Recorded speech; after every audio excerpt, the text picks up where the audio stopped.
Hello ladies and gentlemen, and welcome to Drunken Gorilla Painting.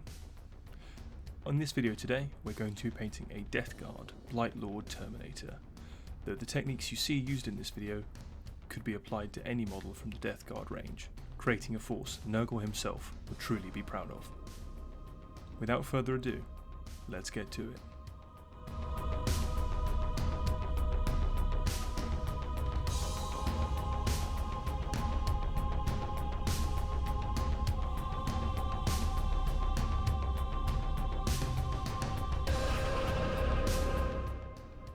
As always, we start with the undercoat.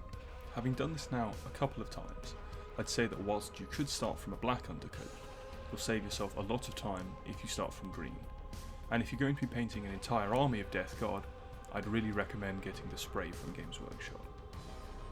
Even so, we want to put on another base coat of Death Guard green, anywhere where there's armour on the model.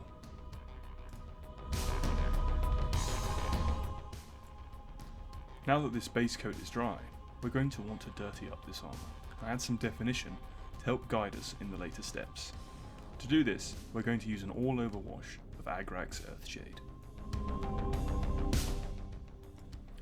Once the wash is completely dried, the recesses of the armour are going to get shaded with a 1 part Doombull brown, 1 part MOURNFANG brown, and 1 part Larmian medium mix. This is to really bring out the panel lining on the model. Also, pick out the pock marks in the armour, and if you want to take this opportunity to do some drips from the deepest areas of corrosion, this is a good opportunity to do so.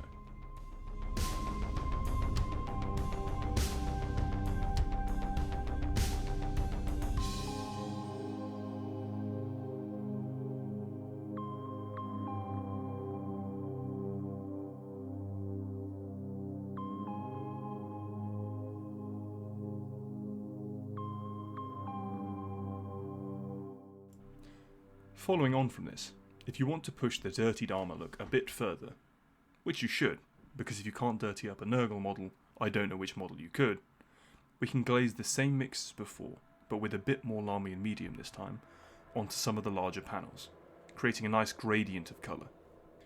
It's important with any of the glazes we do in this video, to build up the colour with a few thin coats rather than one thick one, as that's how we get the colour shift we're looking for.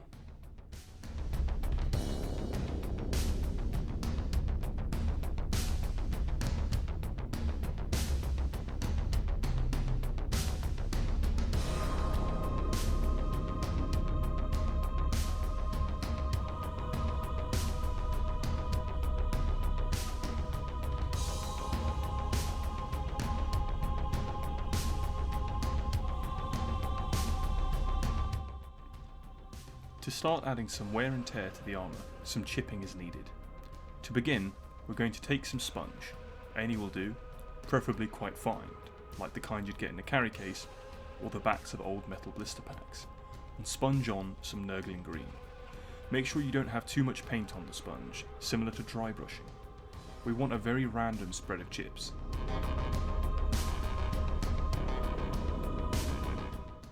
To reinforce this chipping, we're going to be doing an edge highlight of sorts. Once again using nurgling green, follow the sharp edges of the armour, creating a pitted, uneven line, sometimes fading out, other times going further in. You can also use this as an opportunity to connect some of the chips from the sponging step to create bigger chips, but as before, moderation is key. You can always go back and add more later if you aren't pleased with how negligent your Blightlord has been in taking care of his arms and equipment.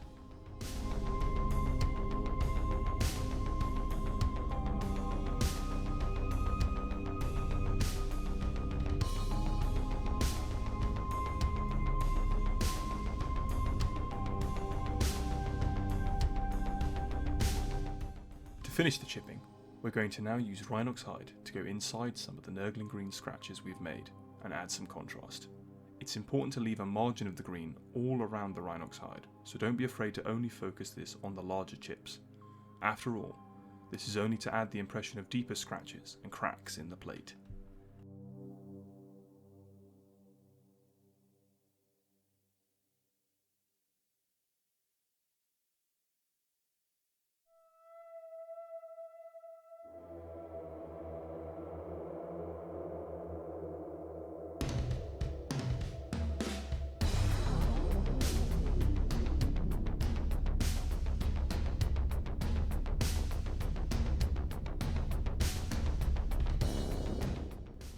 To pick out the rivets on the armour, we're using a 50-50 mix of nurgling green and white scar.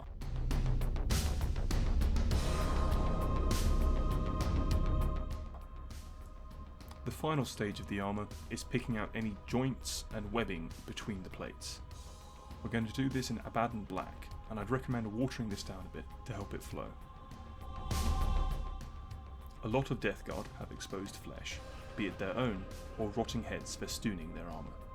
Either way, these are going to get a base coat of rakarth flesh. Expect this to take at least a couple of layers to build up to a solid colour.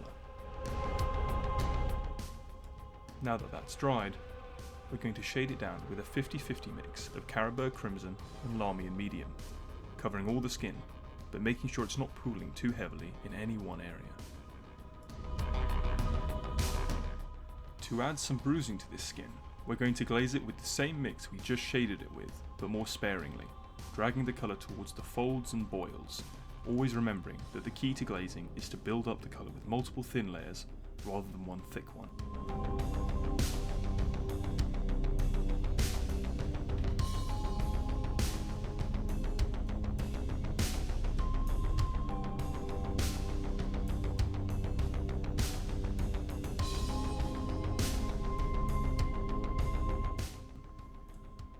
The same glaze again, pushing that red even more into the areas of the flesh that are going to be the most sore.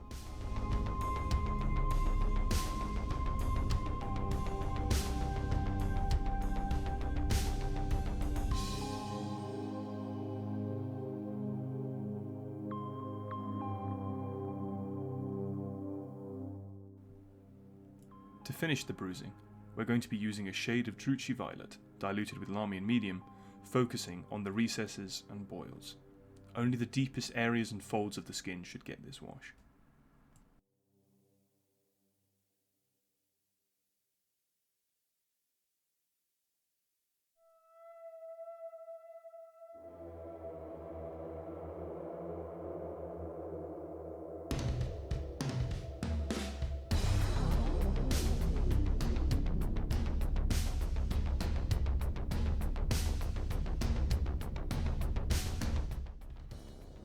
Now that the shading is done, we're going to highlight along the edges of the folds and boils themselves with rakarth flesh, keeping it in fine, controlled lines.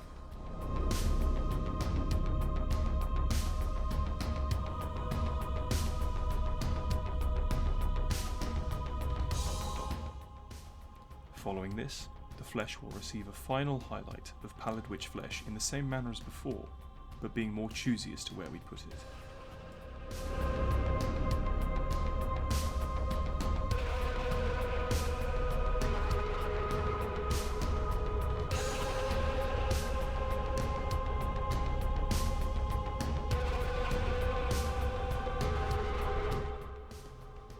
To complete the flesh, any open cuts or sores receive a delicate touch of corn red, and if you want, you can paint vertical lines down from these to imitate blood seeping from the wounds. Now that the flesh is done, we can get started on the purple cloth. A number of Deathguard have these wrappings, most notably Deathguard Terminators in the form of their cloaks, but on this model, he has a rather modest apron. To start, we're going to base coat with Screamer Pink. This is then going to be shaded with a wash of Nuln Oil. Once the Nuln Oil has dried, you can pick out the edges and folds of the fabric with Screamer Pink.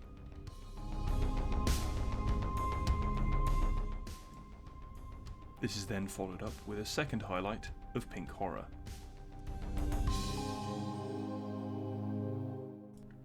Finally, some scratches can be painted onto the fabric with some thin lines of Pink Horror and White Scar in a 50-50 mix, focusing these on the edges and creases in the cloth.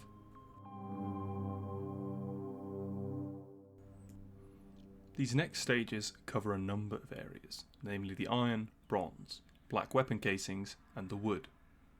I'm going to show this on the model's axe arm, but base coat the areas on the rest of the model as well. The iron is base coated in leadbelcher, the bronze in balthasar gold, the weapon casings in ABADDON black, and the wood in RHINOX hide. Once all of these areas are base coated and dry, they then receive a wash of agrax earthshade. The iron areas receive a second wash of the agrax earthshade, taking care not to get it on the surrounding areas.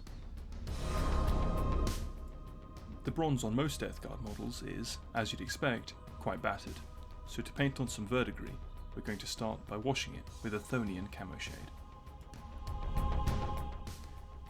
To start building the blue-green tint you'd expect from verdigris, we're going to glaze on some stegadon scale green, building up carefully into the recesses, around the rivets, and into the pock marks on the bronze.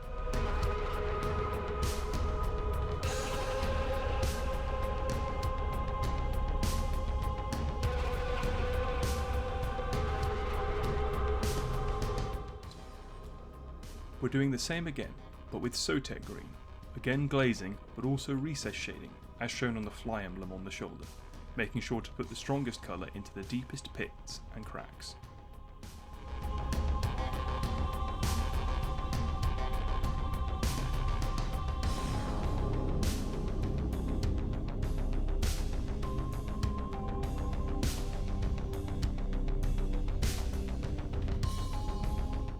To complete the verdigris, a final glaze of 50-50 sotek green and white scar is glazed into the deepest pock marks and a touch here and there around the rivets and into the panel linings to add some definition to the bronze.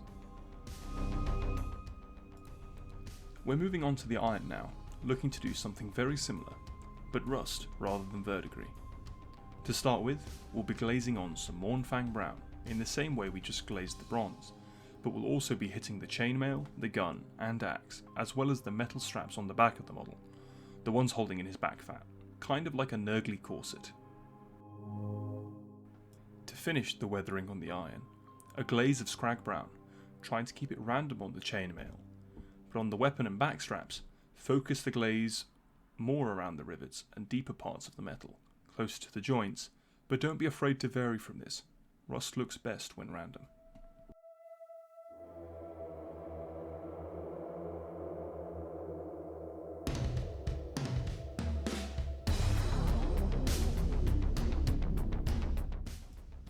On the black, we're going to pick out the scratches and pock marks in RHINOX hide.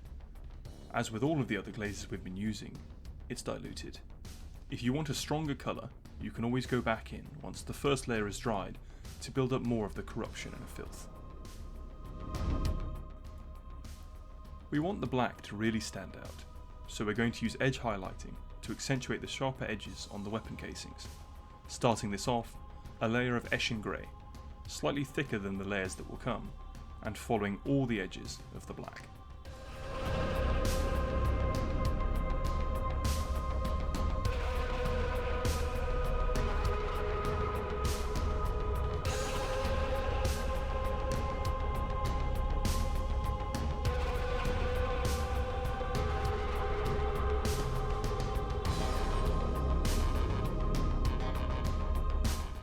Next, a thinner line of Dawnstone, making sure to leave some of the previous layer showing.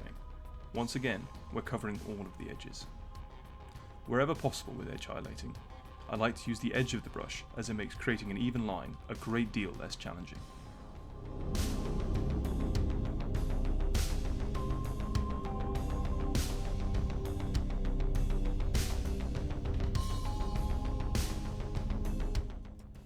Administratum Grey is our next colour to edge highlight with, but rather than the entire edge, we're only putting this on the edges that face upwards, as well as the rivets.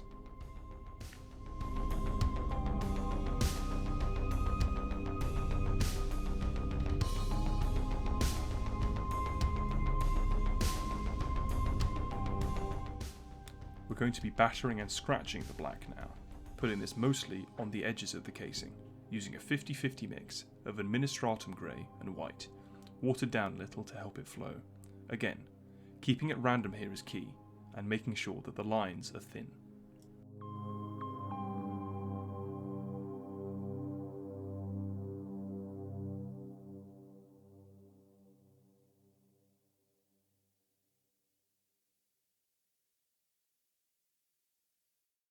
Finally, a spot highlight of white is applied to the rivets and sharpest points on the black to really help push the details. With that, the black is done.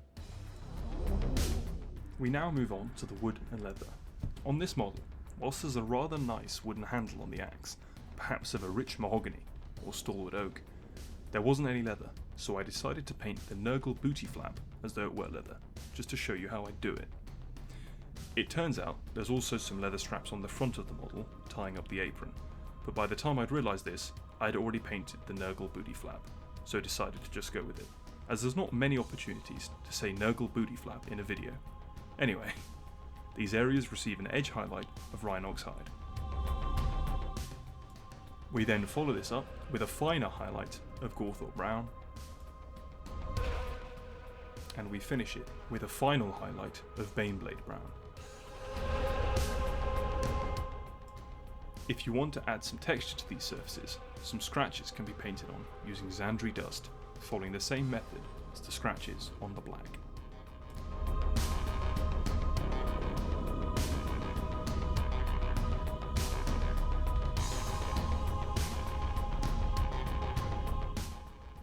The leather and nurgle booty flap are now done, but if you want to take the wood further, I'd paint some watered down CALIBAN green into the cracks and wood grain to give it a mossy look.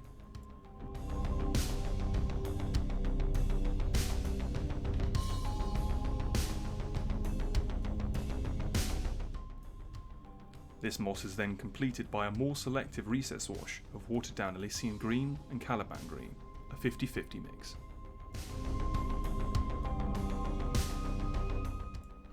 All the areas we've just covered are almost done, but before we finish them, there's another part of the model to bring up to snuff. That part is the trim. Deathguard are known for their rust, so I wanted some of the model to be really oxidised, without too much of the metal being pure brown.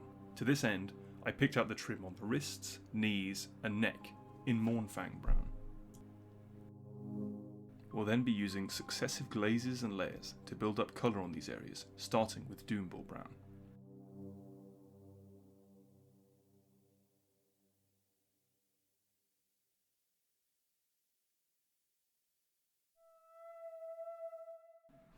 Moving on to RHINOX hide, try to keep the pattern as random as possible without too much of any one colour.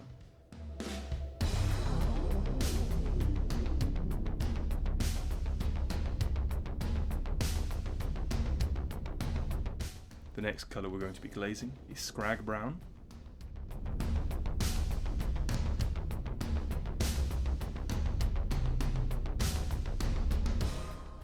And finally, sparingly glaze on SQUIG orange, focusing this on the similar areas as SKRAG brown, but a bit less.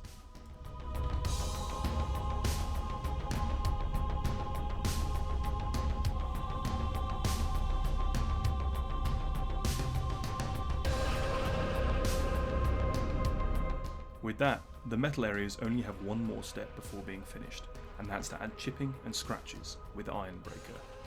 This is going to go on all the areas we painted metal before, so the bronze, iron, chainmail, and most recently, the trim. In a similar manner to the armour edge highlighting, we don't want to paint perfect lines of IRONBREAKER here, keep them somewhat sporadic, and you can also paint small lines and chips here and there to add to the randomness. On the chainmail, focus the IRONBREAKER on the edges of the mail.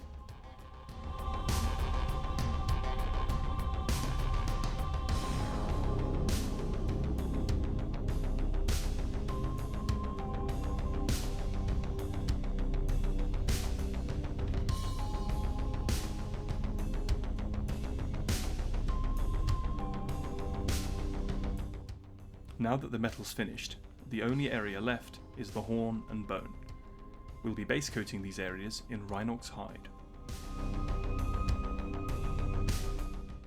After the RHINOX hide is dry, comes a layer of BANEBLADE brown, making sure to leave the RHINOX showing in the deepest recesses, like cracks in the nail and the sockets and nose of the skull.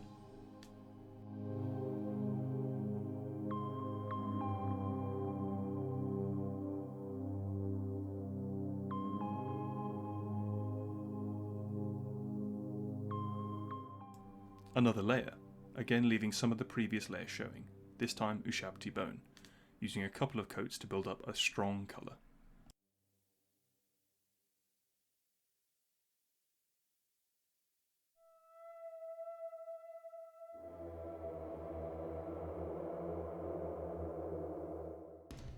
These areas then get washed with Agrax Earthshade, as ever, watching out that it's not pooling too much in any area.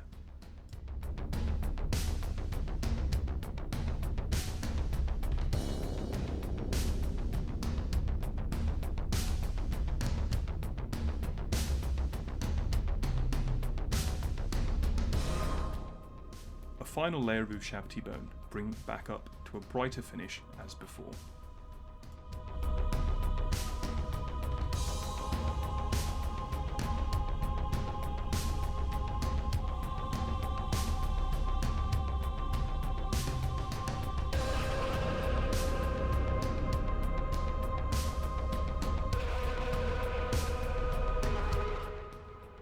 The model is now essentially done, but I'll be varnishing the entire model in Winsor & Newton matte varnish to flatten things down a bit, and then going back in to give the exposed flesh a coat of satin varnish to give it a sickly sheen.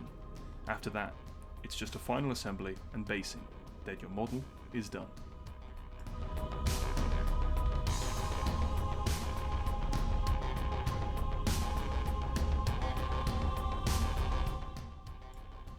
I think it's fair to say the model looks pretty great.